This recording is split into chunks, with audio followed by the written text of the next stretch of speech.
కేటీఆర్ తో విభేదాలపై మాట్లాడేందుకు ఎమ్మెల్సీ కవిత నిరాకరించారు. కేటీఆర్ కు రాఖీ కట్టలేదన్న ప్రశ్నకు వదిలే అంటూ సమాధానం ఇచ్చారు.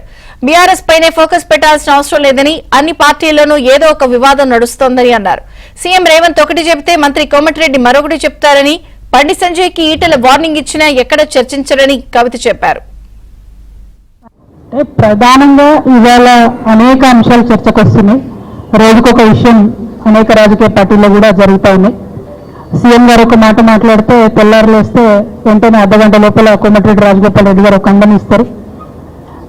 బండి సంజయ్ పట్టుకొని డైరెక్ట్గా ఈటల రాజేందర్ గారు వార్నింగ్ ఇస్తారు. అట్లా మొత్తం అన్ని పార్టీలలో కూడా ఏదో ఒకటి నడుస్తూనే ఉన్నది. అందులో పెద్ద ఆలోచించేదేం లేదు. సో ప్రత్యేకమైనటువంటి దృష్టి బీఆర్ఎస్ మీదనే పెట్టాల్సినటువంటి అవసరం కూడా లేదు.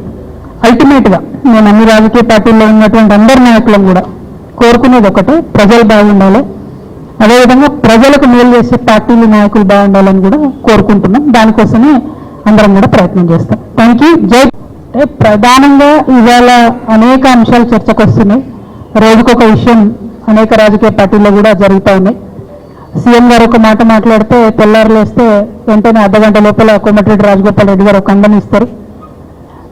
బండి సంజయ్ పట్టుకొని డైరెక్ట్గా ఈటల రాజేందర్ గారు వార్నింగ్ ఇస్తారు.